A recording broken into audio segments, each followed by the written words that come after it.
মই আপোনালোকক স্বাগতম জনাইছো। দৰ্শকৰ আজি মই আপোনালোকৰ ওচৰলৈ অসমৰ লগতে দেশ বিদেশৰ বিভিন্ন ধৰণৰ খবৰ লৈ আহিছো। খবৰকেইটা খুবেই গুৰুত্বপূৰ্ণ, গতিকে ভিডিঅ'টো অলপো স্কিপ নকৰাকৈ শেষলৈ চাই যাব। নিতৌ এনে ধৰণৰ খবৰ পাই থাকিবলৈ আমাৰ চেনেলটো ছাবস্ক্ৰাইব কৰি ৰাখিব আৰু এটা কৰি লাইক কৰি আমাক উৎসাহিত কৰিব। আহক এতিয়া আমি ভিডিঅ'টো আৰম্ভ কৰোঁ। Big breaking news. আপুনি ড্ৰাগছ মদ ভাং খায় নেকি? আপুনি জুৱা খেলে নেকি? তেনেহ'লে আপোনাৰ বাবে আহিছে ভাল খবৰ। ড্ৰাগছ মদ জুৱা ভাং এৰিলেই পাব 10,000কৈ টকা আৰু লগতে 3 মাহলৈকে দিয়া হ'ব ফ্ৰী খাদ্য সামগ্ৰী। সমাজক ড্ৰাগছ মুক্ত কৰিবলৈ মুছলমান সংগঠনে ল'লে বৃহৎ পদক্ষেপ। ড্ৰাগছ মুক্ত সমাজ গঢ়ি দিবলৈ একলগ হ'ল মুছলমান দল সংগঠন। নগাঁও জিলাৰ বলিকটীয়াত বৃহৎ নাগৰিক সভাৰ আয়োজন। বলিকটীয়া আঞ্চলিক উদীয়মান যুৱ সংঘৰ উদ্যোগত আয়োজন কৰিছে নাগৰিক সভাৰ। এই সভাৰ সহযোগিতা কৰিলে অসম সংখ্যালঘু সংগ্ৰাম পৰিষদ আমছু আৰু নিমছুৰ নেতৃত্ববৃন্দই। খালী হৈ থকা একাউণ্টৰ পৰা ছেকেণ্ডতে উলিয়াব পাৰিব 10,000 টকা। এতিয়া আপোনাৰ একাউণ্ট শূন্য বেলেঞ্চ হ'লেও এটিএমৰ পৰা উলিয়াব পাৰিব 10,000 টকা। পকেটত এটকাও নাথাকিলেও চিন্তাৰ কাৰণ নাই, আপুনি খালী হৈ থকা একাউণ্টৰ পৰা উলিয়াব পাৰিব 10,000 টকা।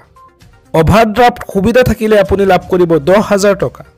যিসকলৰ জনধন একাউণ্ট আছে তেওঁলোকে লাভ কৰিব এই সুবিধা। খালী একাউণ্টৰ পৰা ধন উলিয়াবলৈ আপুনি বেংকলৈ যোৱাৰ কোনো প্ৰয়োজন নাই। যিকোনো এটিএমৰ পৰা ছেকেণ্ডতে উলিয়াব পাৰিব 10,000 টকা। অভাৰড্ৰাফ্ট সুবিধা ল'বলৈ আপুনি প্ৰথমে বেংকত ধন জমা নথলেও হ'ব। জনধন একাউণ্ট থকা লোকৰ ধন শূন্য হৈ থাকিলেও লাভ কৰিব এই সুবিধা। পিছত আপুনি এই ধনৰাশি সুদসহ ঘূৰাই দিব লাগিব বেংকত। Big breaking news. গেছৰ সংযোগ থকা লাখ লাখ লোকে আজিয়ে পূৰণ কৰক প্ৰ-পত্ৰ। মুখ্যমন্ত্ৰী সুলভ ইন্ধন আঁচনিত 700 টকাকৈ লাভ কৰিব গেছ চিলিণ্ডাৰ। আপোনাৰ ৰন্ধন গেছৰ সংযোগ আছে যদি আজিয়ে পূৰণ কৰক প্ৰ-পত্ৰ। মুখ্যমন্ত্ৰীৰ সুলভ ইন্ধন আঁচনিৰ অধীনত 700 টকাতে লাভ কৰিব গেছ চিলিণ্ডাৰ। অৰুণোদয় আঁচনিৰ লাখ লাখ হিতাধিকাৰীয়েও পূৰণ কৰক এই প্ৰ-পত্ৰ। এই প্ৰ-পত্ৰ পূৰণ কৰি জমা দিলেই লাভ কৰিব 250 টকাৰ ৰাজসাহায্য। প্ৰতিটো ৰন্ধন গেছৰ চিলিণ্ডাৰত অৰুণোদয় হিতাধিকাৰীৰ পৰিয়ালে লাভ কৰিব এই ৰাজসাহায্য। ৰেচন কাৰ্ড থকা প্ৰতিটো পৰিয়ালে লাভ কৰিব এই সুবিধা। আৰু ইয়াৰ বাবে আপোনাৰ আধাৰ কাৰ্ডৰ নম্বৰ সন্নিৱিষ্ট কৰিব লাগিব আৰু লগতে পঞ্জীয়নভুক্ত মোবাইল নম্বৰ দিব লাগিব। অৰুণোদয় হিতাধিকাৰীৰ নাম আৰু অৰুণোদয় ID শুদ্ধভাৱে দিব লাগিব।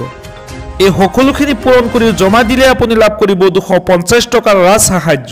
পলম নকৰি আজিয়েই সংগ্ৰহ কৰক এই প্ৰ-পত্ৰ। এটা বিগ ব্ৰেকিং নিউজ। এতিয়াৰে পৰা ডাইৰেক্ট কানেক্ট কৰিব পাৰিব মুখ্যমন্ত্ৰীক। আপোনাৰ যিকোনো সমস্যা দুৰ্নীতি গোচৰ দিবলৈ আহি গ'ল কেইবাটাও হেণ্ডেল, লগে লগে হ'ব একশ্যন। হয় দৰ্শকসকল, এতিয়াৰে পৰা আপোনাৰ চিন্তাৰ কোনো কাৰণ নাই। ডাইৰেক্ট কানেক্ট কৰিব পাৰিব মুখ্যমন্ত্ৰীক। যদি কোনো আপোনাৰ সমস্যা হয় তেন্তে লগে লগে দিব পাৰিব অভিযোগ। আপুনি সন্মুখীন হোৱা যিকোনো ধৰণৰ সমস্যা দুৰ্নীতি বিষয়ে দিয়ক অভিযোগ, লগে লগে হ'ব একশ্যন। প্ৰতিশ্ৰুতি দিছে মুখ্যমন্ত্ৰী ডক্টৰ হিমন্ত বিশ্ব শৰ্মাই। যিকোনো দুৰ্নীতি গোচৰ এতিয়াৰ পৰা পোনপটীয়াকৈ মুখ্যমন্ত্ৰীক দিব পাৰিব আপুনি। চৰকাৰী কাৰ্যালয়ত যদি আপোনাৰ কাম কৰা নাই পোনপটীয়াকৈ মুখ্যমন্ত্ৰী ডক্টৰ হিমন্ত বিশ্ব শৰ্মাক জনাব পাৰিব। আনহাতে কোনো সমস্যাৰ সমাধান বিচাৰিও পোনপটীয়াকৈ যোগাযোগ কৰিব পাৰিব মুখ্যমন্ত্ৰীৰ সৈতে। চৰকাৰে সামাজিক মাধ্যমৰ বাবে প্ৰকাশ কৰিলে কেইবাটাও হেণ্ডেল। ইতিমধ্যে কানেক্ট চিফ মিনিষ্টাৰ আছাম মুকলি কৰা হ'ল জনতাৰ বাবে। আপোনাৰ যিকোনো সমস্যাৰ বাবে ফেচবুক অথবা ইনষ্টাগ্ৰামৰ জৰিয়তে পোনপটীয়াকৈ এই কথা জনাব পাৰিব মুখ্যমন্ত্ৰী। আনকি ইমেইলৰ জৰিয়তেও সকলো কথা জনাব পাৰিব মুখ্যমন্ত্ৰী ডক্টৰ হিমন্ত বিশ্ব শৰ্মাক। কোনে কোনে অৰুণোদয় পোৱা নাই হাত দাঙক।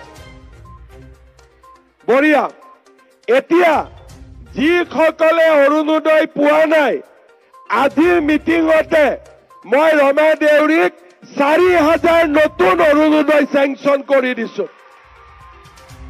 এতিয়া ৰমাদাই আৰু 4,000 মহিলাক অৰুণোদয় আঁচনি যোগান ধৰিব।